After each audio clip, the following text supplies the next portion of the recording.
Welcome back. And earlier we talked about the new export stimulus program that was prepared by the government and contributed to its crystallization by various government agencies in the ministries concerned.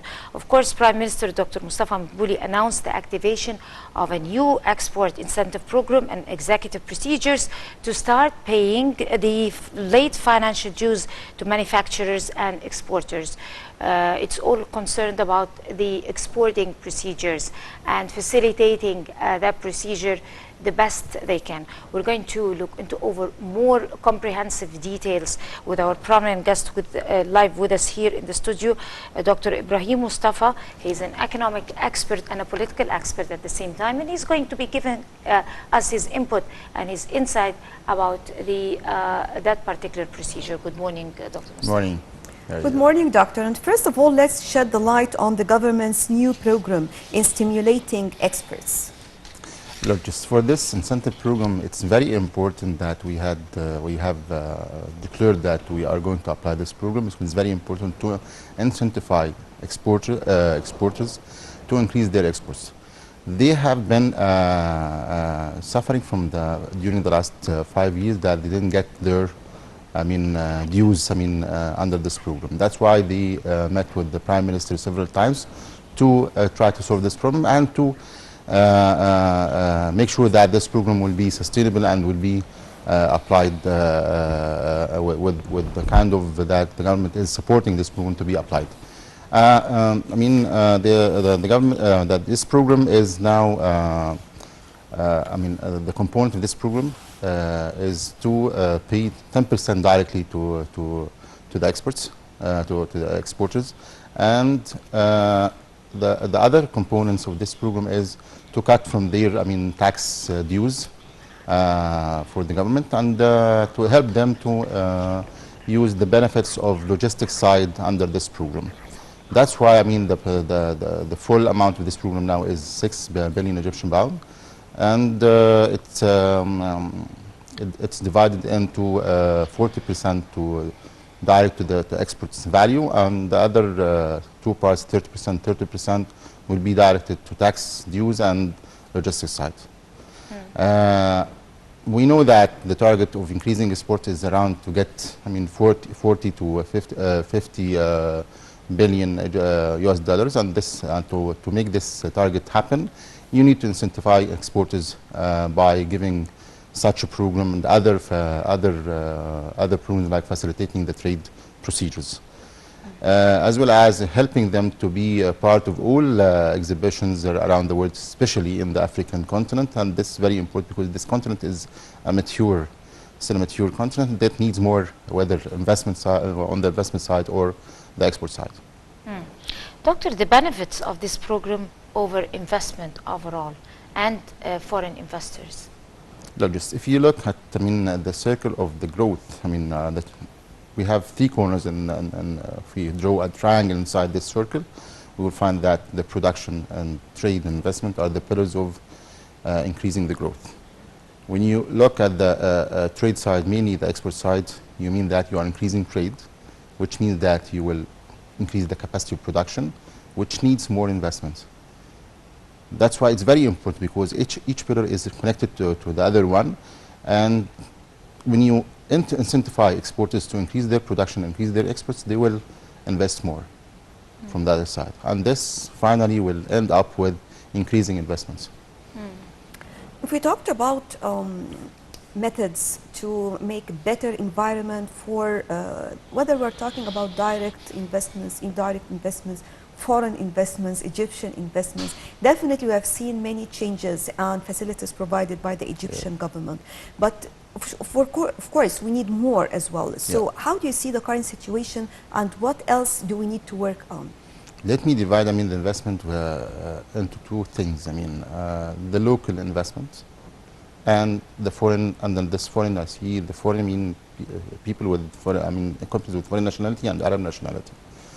70% of the investments in Egypt are coming from the local investors, which is very important that to look at this figure, because if you want to increase investment, you have to increase this part first. And this part will be like a mirror to the other part, when this 70% are satisfied about investment region and the climate and everything regarding exports, trade, procedures, all these stuff, this will, I mean, bring to the mind that when they go and meet other investors from the Arab area or for investors, this will give a kind of good image about the Egyptian investment environment. From the other side, the government has been working on enhancing this business environment by, I mean, issuing the investment law 2 years ago, and tried to give more incentives to the investment by giving 50 to 30%, 30 to 50% according to the area that you're investing in, cutting from the investment cost. This, it's very important. They made another amendments to this law by applying these incentives to the expansions, which is very important because you can distinguish between the local investors, or I mean the existing investors, and the new ones, because this will create a kind of debate. That's why they tried to make these changes to make it, I mean, applicable to all parties. Right. The reform projects, if we talk about all the reform projects that were taken and all the suggestions that were given, they are targeting boosting local industries and development of small and medium enterprises, and also giving more access to new markets, to be illustrated. How could that be organized in a manner or in a fashion that could be able to boost that medium? Regarding the SME sector, it's very important that to highlight many international experiences mentioned that they started their economic growth and sustainable economic growth by encouraging this sector. And even the big companies that who came now very big, they started small, then medium, then a big one. If you look at IBM, Microsoft, these companies started in garage, and they start to produce their products, then start to become bigger and bigger. I mean, from the international experience, some countries introduced, laws that support this sector by linking between, the big ones and the small and medium ones. How did it happen? By putting some articles that in encouraging big investors to get their components and inputs from the SME sector, and this guaranteed, their products will be marketed to them. And this created a kind of take-off agreement between big and small and medium ones, and this encouraged the SME sector to grow up. This sector absorbs most of the labor market. People work in the labor market, and that's why it's very important to encourage this sector by giving them more incentives, more facilitation, and establishing companies, linking them to the big and the markets, whether inside or the others outside the country. And I know that they are subsidizing them to participate in international exhibitions. And these things are very important to enhance such sector and to promote, growing this sector, because it's very important to the market and to sustain the economic growth. Right. According to the international reports, Egypt is the fastest economic growth. Yeah. So definitely still we have some challenges when it comes to the economic status here in Egypt. What are the main challenges, and what are the steps taken to confront such challenges? Let me clarify why we got this ranking. The third, regarding the economic growth rate. This is very important as an indicator that gives a positive signal about the Egyptian economy progress. But still we have some challenges that we need to tackle down in the coming period. First of these challenges is the public debt, which is very important, and the President highlighted this in several meetings and asked the government to start working on decreasing this debt, because we increased 100% of the GDP. The other thing is the interest rate, and the government now is working on this. Last month they decreased the interest rate by 1.5, and this helped the government to think about this, the positive impact of this decrease. It will save around from 10 to 15 billion Egyptian pounds for the Egyptian budget, which is very important, and this will decrease the cost of the debt service. This is the second thing. The third thing is the bureaucracy and corruption. It's very important to optimize the public services. I know there's a trend inside the government and a program to automate all these services. And I just read a press release for the Prime Minister that by the end of this year, around 179 services will be automated, which is very important. That's the most important thing, how to link between all services, I mean, from front office and back office. This is very important. This will simplify the business environment procedures to all investors, whether investors or the citizen from the other side.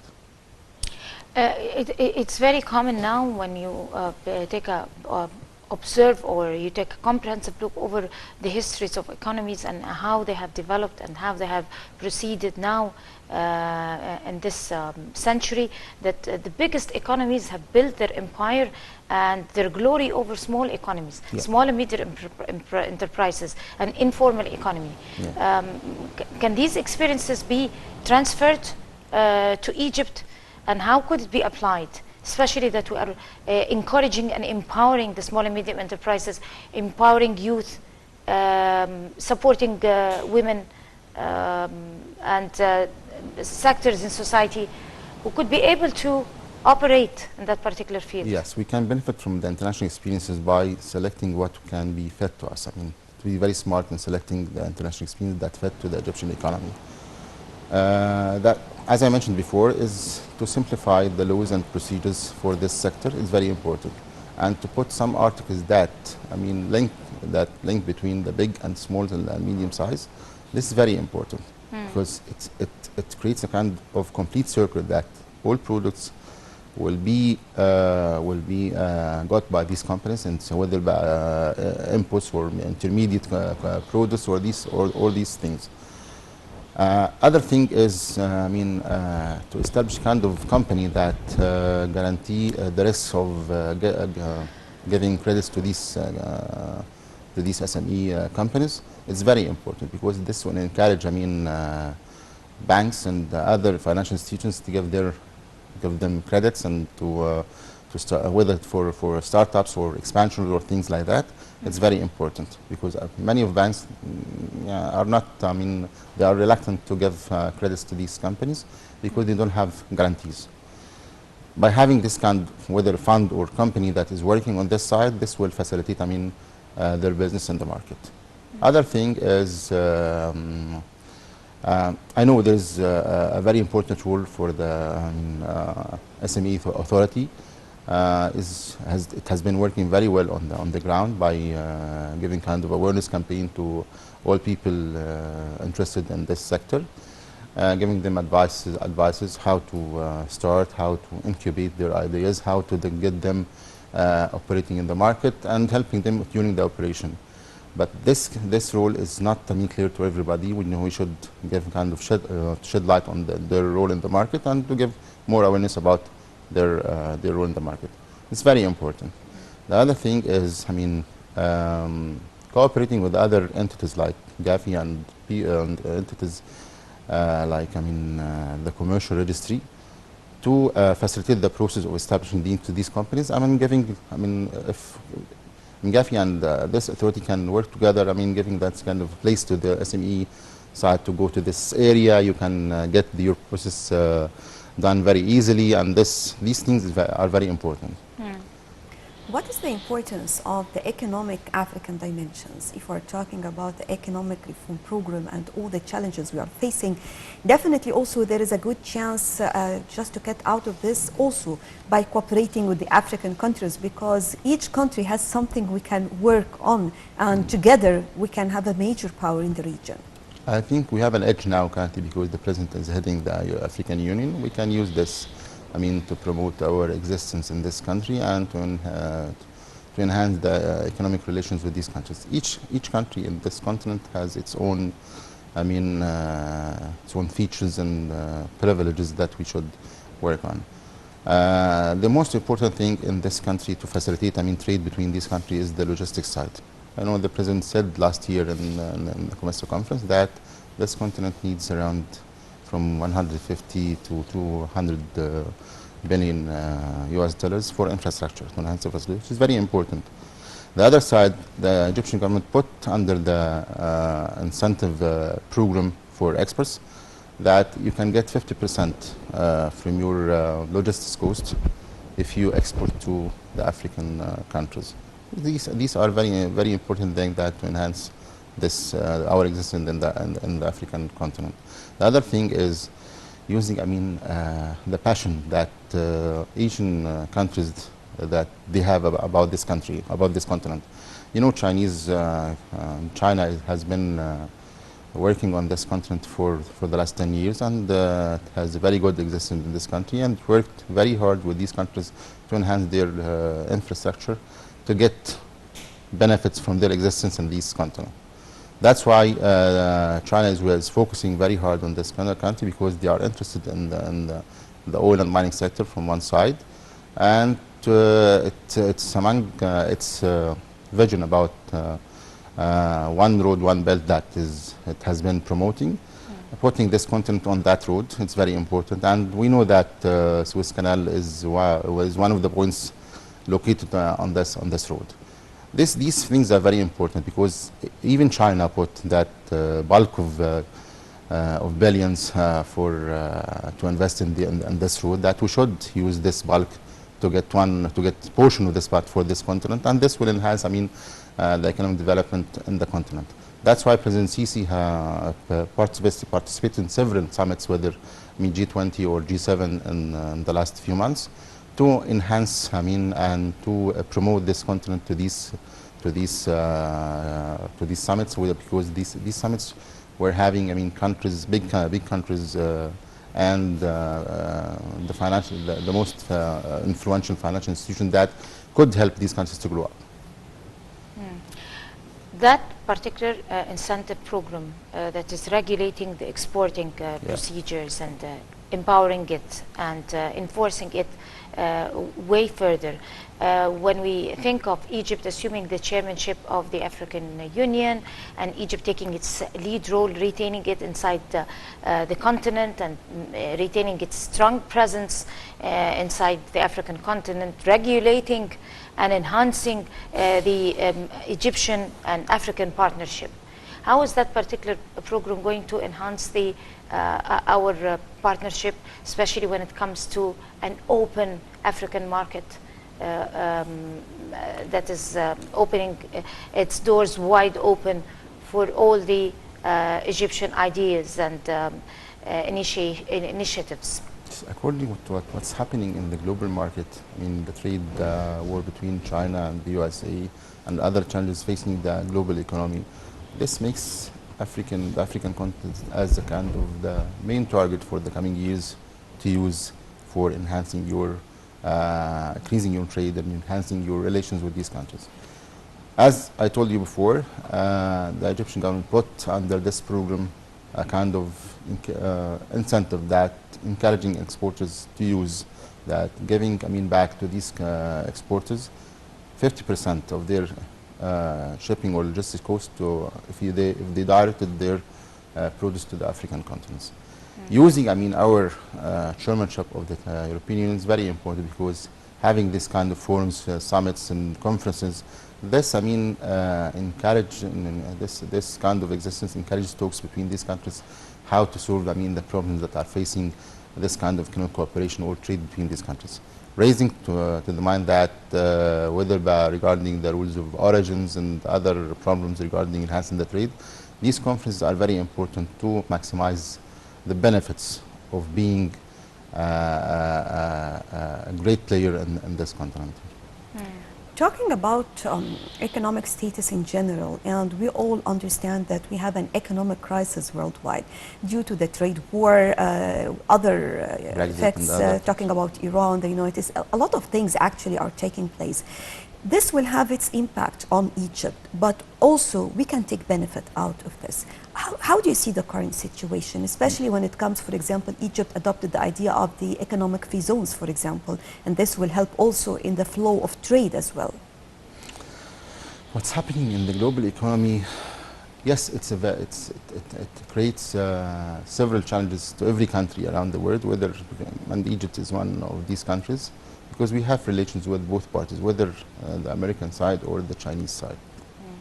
But you can benefit from this trade between those countries, that increasing investments of the Chinese side in Egypt to penetrate to Africa from one side.